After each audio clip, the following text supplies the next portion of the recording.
ओम भगवस्वाहा तत्सवितुर्वरेण्यं भर्गोदेवस्य धीमहि धियो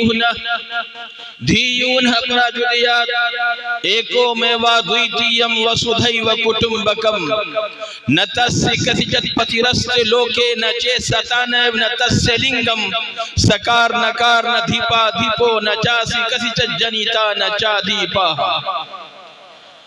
भूय एव महाबाहु शरणो में परमं वचः यत्तेहं प्रीयमानाय वक्ष्यामि हितकाम्यया। न मे विदुः सुरगणाः परभवं न महर्षयः अहमदिर्हि देवानां महर्षिणां च सर्वशः। यो ममजमनादिं च वेत्ति लोकमहेश्वरम् असम्मूढः समत्रियेषु सर्वपापैः प्रमुच्यते। बुद्धिर्ज्ञानमसम्मूढः क्षमा सत्यं दमः शमः सुखं दुःखं भवभावुः भयं च भयमेव च। भवन विष्णु यश कल्कि परादुर्भविष्यति सुमति अश्वमा सुगमा रुहिया देवदत्तम जगतपति शांति शांति शांति। आदि अनंत को जासु न पावा आदि अनंत को जासु न पावा मति अनुमान निगम असगावा। बिनु पद चलई सुनई बिनु काना बिनु पद चलई सुनई बिनु काना कर बिनु कर्म करई विधि नाना। व्यापक व्याप अखंड अनंत अखिल मोघ शक्ति भगवंत। तन बिनु परस नयन बिनु देखा तन बिनु परस नयन बिनु देखा। गरहि गरानी बिन बासु अशेषा नानक यही जग आई की बात यही बस पाई। नानक यही जग आई की बात यही बस पाई। बिना मोहम्मद पार न होई वेद पुराण बताई सल्लल्लाहु अलैहि वसल्लम। मेरे मोहतरम बुजुर्गों दीनी भाइयों आदरणीय विद्वानों उपस्थित सज्जनों और पर्दे में रहने वाली माता व बहनों और स्टेज पर मौजूद हमारे मुअक्कर उलमाए किराम। अल्लाह तबारक व तआला ने हमें एक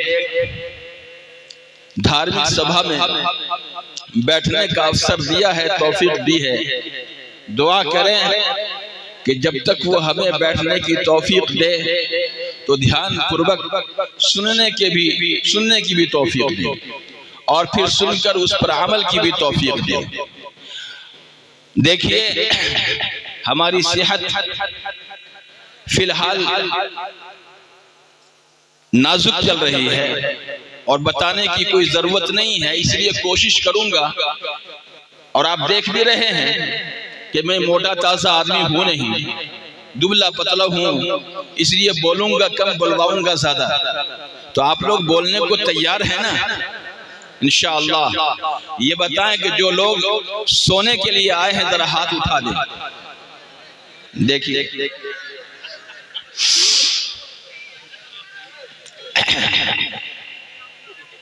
ये सिर्फ आपके मूड को फ्रेश करने के लिए सवाल किया था और ये भी मालूम करने के लिए कि आप लोग सो रहे हैं या जागे हैं।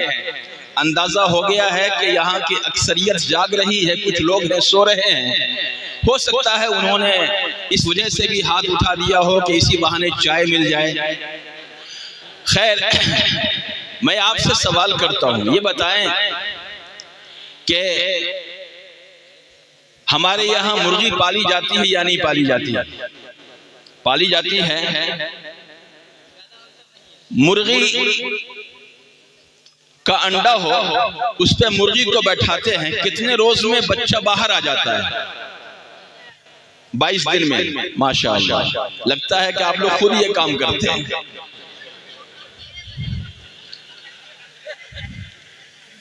अब ये बताएं कि अगर मुर्गी का अंडा हो तो उस पे मुर्गी को बैठाते हैं, और अगर बतख का अंडा हो तो उस पे किसको बैठाते हैं?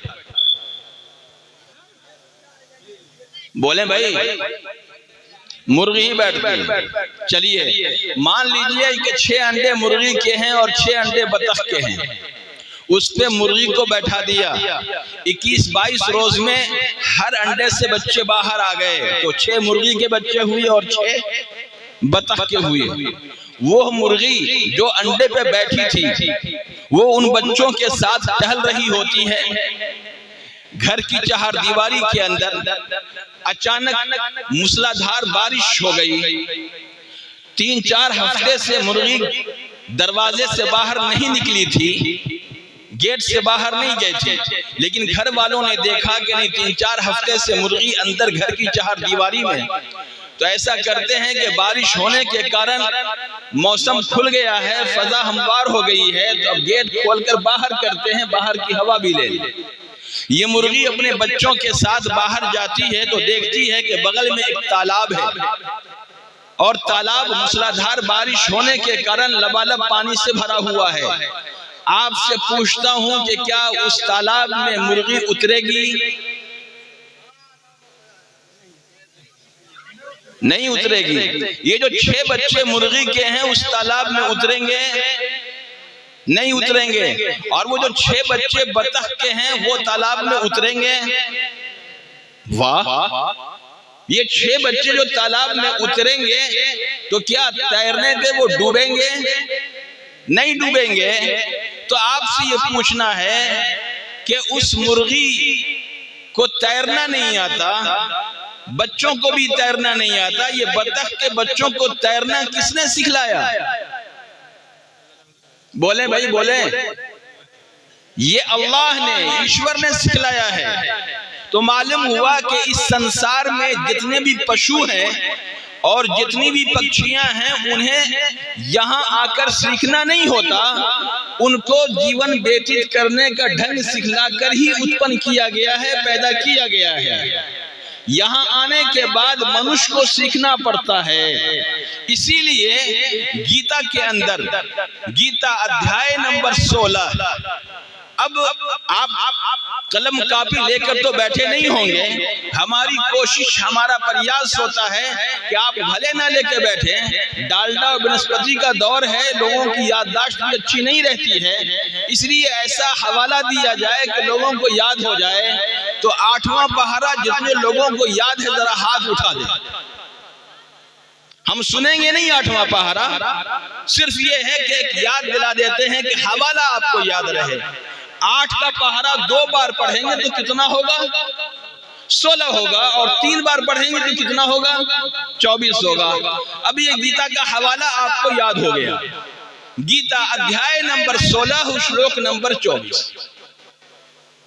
अब कोई दिक्कत तो नहीं होगी ना जी? हमने अपने ड्राइवर से पूछा, पहली मर्तबा उसको बोराम में ले गया, वापसी में पूछा कि भाई गीता अध्याय नंबर कहा 16, श्लोक नंबर तक है 24।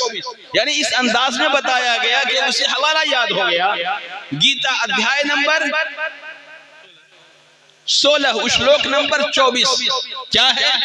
तस्मात् शास्त्रम परमानम ते कार्यकार व्यवस्थितो ज्ञात्वा शास्त्र विधानोक्तम कर्म कर्तुम इहर्हसि। जरा गौर कीजिएगा कि कौन सा काम तुम्हें करना है और कौन सा काम तुम्हें नहीं करना है। कौन सा काम तुम्हें करना है, कौन सा काम नहीं करना है, उसके लिए शास्त्र ही प्रमाण है। ये किसको कहा गया? गीता के मानने वालों को कहा गया। अब ये हमारे यहाँ इस जलसे के अंदर हमारे जो गैर मुस्लिम भाई हैं, जरा वो अगर हैं तो हाथ उठाकर बताएं आपकी संख्या कितनी है। संख्या ज्यादा होगी तो आप पर ज्यादा बात होगी, तो जरा हाथ उठाकर बताएं कि आपकी संख्या यहाँ इस सभा में कितनी है। हाथ उठा के बताएं। जी आगे भी बैठे हुए हैं और भी। चलिए, तो गीता अध्याय नंबर 16 श्लोक नंबर 24 कि कौन सा काम तुम्हें करने योग्य है और कौन सा काम तुम्हें छोड़ने योग्य है, उसके लिए शास्त्र ही प्रमाण है। और शास्त्र कितनी पुस्तकों का नाम है मालूम है? नहीं मालूम है। शास्त्र 5 पुस्तकों का नाम है। मैंने 5 बता दिया है इसलिए कि यहाँ लोग सामने मौजूद हैं, वरना ऐसे भी हमारे गैर मुस्लिम भाई होते हैं कि जो अपने दरवाजे पर से बैठकर सुन रहे होते हैं। तो उनको मैं ये नहीं कहता कि 5 हैं, बस अपने हाथ की उंगली का इशारा किया और बता दिया कि हमारे दाहिने हाथ में जितनी उंगलियां हैं उतनी ही शास्त्र हैं। अब उससे ये फायदा होता है कि जो लोग अपने घर से सुन रहे होते हैं उन्हें क्या पल्ले पड़ी बात कि भाई कितनी उंगलियां हम चतुर्वेदी साहब के हाथ में है, दाएं हाथ में। तो कभी कभी इशारों में बात की जाती है कि सामने जो बैठा हुआ होगा वो तो समझ जाएगा, लेकिन जो दूर बैठा हुआ होगा उसको समझने में कठिनाई और दुश्वारी होगी।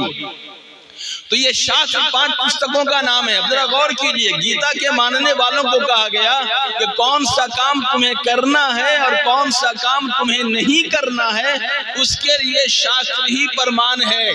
शास्त्र 5 पुस्तकों का नाम है। कौन कौन सी पुस्तक?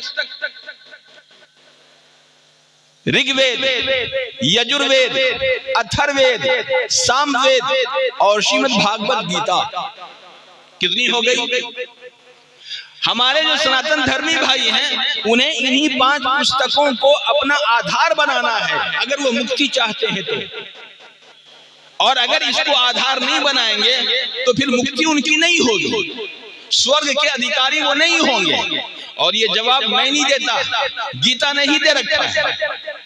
अभी आपको मैंने आपसे पूछा गीता अध्याय नंबर 16 श्लोक नंबर, अब 1 घटा दीजिए। 24 में 1 घटाएंगे तो कितना हुआ? 23। यह शास्त्र विधि मुत्सिर्ज वर्तते काम कारतः न सिद्धि मवापनोति न सुखम न पराम गति। अगर कोई मनुष्य अपनी इच्छा से, अपनी मर्जी से शास्त्र के नियमों को, चारों वेद और गीता के नियमों को त्याग कर, छोड़कर जीवन व्यतीत करना चाहे, जिंदगी गुजारना चाहे, तो न सिद्धि मवापनोति, तो वो सीधे मार्ग को नहीं पा सकता। न सुखम, सुख चैन भी नहीं पा सकता, न पराम गतिम, और वो स्वर्ग का अधिकारी भी नहीं हो सकता। अब ये बात तो कन्फर्म है कि भाई स्वर्ग का अधिकारी होने के लिए, सुख चैन पाने के लिए और सीधा मार्ग प्राप्त करने के लिए चारों वेद और गीता का अध्ययन करना जरूरी है, उसके अनुसार चलना जरूरी है। यहाँ इस संसार के अंदर मनुष्य को आकर सीखना पड़ता है, पशु पक्षियों को सीखने की जरूरत नहीं है, इसलिए कि ईश्वर ने उन्हें सिखलाकर पैदा किया है। अब आइए, इस संसार में 3 तरह के लोग पाए जाते हैं। कितने? 3। एक वो है जो ये कहते हैं कि ये दुनिया अपने आप चल रही है, इसका चलाने वाला, आप भी साथ देना, कोई नहीं है। एक वो लोग हैं जो कहते हैं दुनिया अपने आप चल रही है, ये संसार अपने आप चल रहा है, इसका चलाने वाला कोई नहीं है। एक वो भी हैं जो कहते हैं कि ये दुनिया अपने आप नहीं चल रही है, इसका चलाने वाला है, लेकिन उसकी संख्या 1 है। और तीसरे वो लोग हैं जो कहते हैं कि नहीं, एक से ये इतना बड़ा संसार चलने वाला नहीं है, अनेकों में है चलाने वाले। 3 तरह के लोग हुए या नहीं हुए?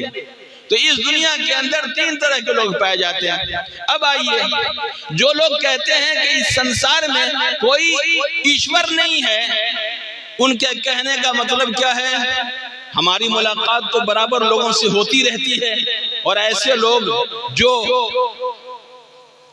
विश्वास नहीं रखते हैं ईश्वर पे, ऐसे लोगों से मुलाकात होती है। पटना में एक मर्तबा एक सज्जन ने पूछा था कि मौलवी साहब एक बात पूछूं? कहा जी पूछिए। कहा कि आप ईश्वर पे विश्वास रखते हैं? कहा रखता हूं। कहा कि फिर ईश्वर के होने का कोई प्रूफ दीजिए। कोई प्रूफ दीजिए, आप कैसे ईश्वर पे विश्वास रखते हैं, कोई प्रूफ है आपके पास? हमने उनसे पूछा कि ठीक है मैं प्रूफ दूं तो आप सुन लें, पहले आप अपना बायोडाटा बता दें। कहा क्या? कहा कि आपका घर कहाँ है? कहा पटना में है। अच्छा भाई, पटना में आप जिस घर में रहते हैं वो कौन से फ्लोर पे, नीचे के हिस्से में है या ऊपर के हिस्से में या बीच के हिस्से में? तो कहा 4th फ्लोर, चौथी मंजिल पे हम रहते हैं। अच्छा ठीक। कहा जब आपको स्नान करना, देखिए मैं आपको इसलिए बता रहा हूं कि यहाँ सुनने वाले 2 तरह के लोग हैं। एक वो हैं जो हमारे गैर मुस्लिम भाई हैं, तो ये बात उनके लिए भी हो, और जो हमारे मुसलमान भाई हैं उनके लिए भी, कि अगर ऐसा सवाल उनके बीच आ जाए तो वो भी जवाब दे सके। इसलिए आप लोग कान खोलकर सुने, ऐसी कोई बात नहीं है कि आपको समझ में ना आए। उनसे ये पूछा कि आप जब स्नान करते हैं तो स्नान करने के लिए आपको नीचे आना पड़ता है या ऊपर ही स्नान कर लेते हैं? कौन से फ्लोर पे? 4थे फ्लोर। तो उन्होंने कहा नहीं, हम तो ऊपर ही स्नान कर लेते हैं। कहा कैसे? कहा बाथरूम में जाते हैं, टैंकी खोलते हैं, पानी गिरने लगता है और स्नान कर लेते हैं। कहा ये बताएं, ये खुदा के होने का प्रूफ दिया जा रहा है, ये याद रखेंगे। कहा कि ये जो टैंकी, ये जो नलके में पानी आ रहा है ये कहां से? कहा ऊपर टैंकी लगी हुई है, छत पे टैंकी है और उससे ये पानी नलके में आ रहा है। मैंने उनसे पूछा कि ये टैंकी में पानी कहां से आ रहा है? तो कहा नीचे मोटर लगा हुआ है। जरा गौर कीजिएगा, नीचे मोटर लगा हुआ है और वो मोटर स्विच को ऑन किया जाता है, उसके बाद वो मोटर खींचकर पानी टैंकी में पहुंचाता, उससे नलके में, फिर नलके से बाल्टे में, फिर नहा लेते हैं। हमने उनसे पूछा कि बताएं टैंकी में पानी पहुंचाने के लिए मोटर छोड़कर और भी कोई साधन है? जरा गौर कीजिएगा, टैंकी में पानी पहुंचाने के लिए जो छत पर लगी हुई है, मोटर के अलावा, मोटर को छोड़कर और भी कोई साधन है? कहा नहीं, कोई साधन नहीं है। तो हमने उनसे पूछा कि फिर ये बताएं कि टैंकी जिस हाइट पे है उसकी हाइट कितनी होगी? कहा कि 40-50 फीट की तो ऊंचाई होगी। कहा कि आपने नारियल का पेड़ देखा है? कहा कि हाँ। कहा उसमें जो फल लटका हुआ है उसकी ऊंचाई कितनी होगी? कहा 30-40 फीट की ऊंचाई तो हो सकती है। कहा उस नारियल के फल में जो पानी है वो कौन से मोटर से पहुंचाया गया है? अब वो कहे कि भाई इसमें मोटर की क्या जरूरत? कभी तो आपने कहा है कि टैंकी में पानी पहुंचाने के लिए मोटर को छोड़कर कोई और व्यवस्था नहीं है। तो फिर इस टैंकी में जो नारियल के पेड़ में लटका हुआ है उसमें पानी है या नहीं? वो कौन से मोटर से पहुंचा? कहा ये किसी मोटर से नहीं। कहा जी यही ईश्वर की शक्ति है जिसे हम देखते नहीं हैं। तो ये प्रमाण तो उन्हें मिल गया कि ईश्वर है या नहीं, इसका प्रमाण ईश्वर है, लेकिन वो नहीं मानते इसलिए कि वो दिखाई नहीं देता।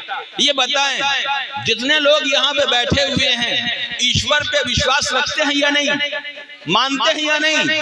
कभी देखा है आपने?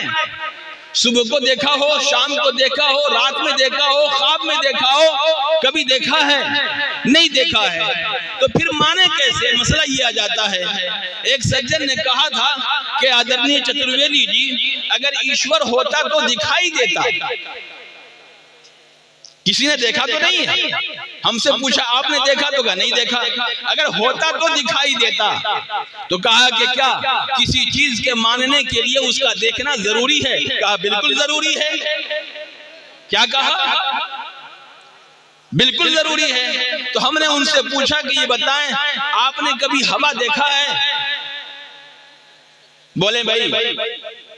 उन्होंने जवाब दिया कि नहीं हवा तो नहीं देखा। कहा मानते हैं या नहीं मानते हैं? कहा मानते तो हैं। तो इस तरह के सवालात आते रहते हैं।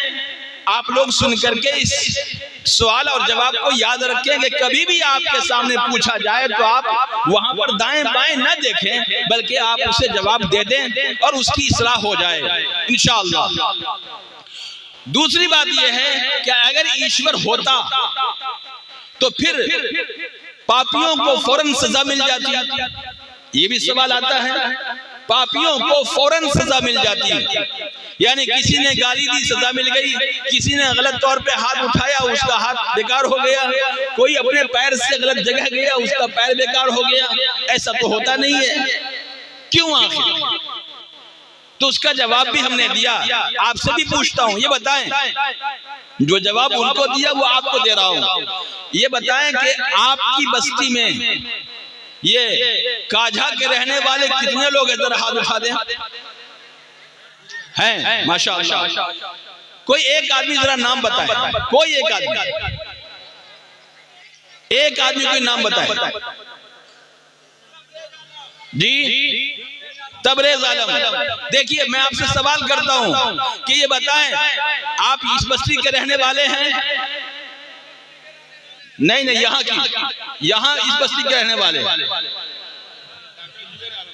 डॉक्टर जुबैर आलम। मैं पूछता हूं, जरा गौर कीजिएगा, ईश्वर अगर है तो पापियों को फौरन सजा मिल जाती, आखिर क्यों नहीं मिलती है? उसका जवाब वो ये कि आपकी बस्ती में कोई ऐसा व्यक्ति है आपकी नजर में जो दूध का धुला हुआ हो? नहीं है। देखिए आप लोग खफा मत होइएगा कि अच्छा डॉक्टर साहब कोई दूध का धुला हुआ नहीं है, तो इस तरह की बात नहीं होनी। मैं भी कहता हूं कि कोई भी व्यक्ति हमारी नजर में दूध का धुला हुआ हमारी बस्ती में नहीं, यानी जिसने छोटा या बड़ा पाप न किया हो, तो इसका मतलब यह हुआ कि डॉक्टर साहब हर घर में जाकर झांकते रहते हैं। ये मतलब नहीं, जब नहीं झांकते हैं हर घर में, तो इनका ये कहना है कि कोई दूध का धुला हुआ हमारी बस्ती में नहीं है, छोटा या बड़ा पाप किसी न किसी तौर पे किसी ने किया ही होगा। वो ईश्वर जो हमारे सीने के राज से वाकिफ है, अवगत है, उससे कोई छुपा रह सकता है? कोई नहीं। जब डॉक्टर साहब से कोई छुपा हुआ नहीं है, तो उस ईश्वर से जो सीने के राज से वाकिफ है, उससे कौन छुप सकता है? अगर वो हर छोटे बड़े पाप पे सजा देने लगे तो फिर सब लोग यहाँ अपाहिज होते या नहीं होते? सब लोग अपाहिज होते, क्योंकि छोटा या बड़ा पाप तो किसी न किसी सूरत में किया ही होगा। तो इसीलिए ईश्वर ने कुछ गुनाह और पाप ऐसे हैं जिसकी सजा यहाँ दे देता है, लेकिन एक दिन मुकर्रर है, रोज़े महशर, दुनिया के खत्म हो जाने के बाद फिर वहां हिसाबो किताब की बारी आएगी, अपने किए की सजा और बदला वहां लोग पाएंगे। और अगर हर पाप पे अगर वो सजा देने लगे तो कोई अंधा होता, कोई लूल्हा होता, कोई लंगड़ा होता, कोई बहरा होता, कोई काना होता या नहीं होता। इसीलिए यहाँ नहीं, उसके लिए वहां रखा है। तो एक बात तो ये सामने आई कि भाई ईश्वर को फिर पहचाने कैसे? ईश्वर है फिर पहचाने कैसे? ईश्वर की पहचान कैसे हो?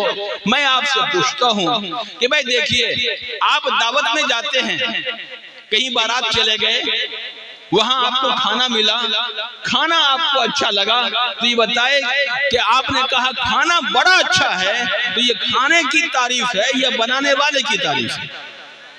बनाने वाले की तारीफ है। ऐसे ही संसार की वस्तुओं को देखें, यहाँ की चीजों को देखें, फिर अंदाजा करें कि यहाँ की जब चीजें ऐसी हैं तो बनाने वाला कैसा होगा। जैसे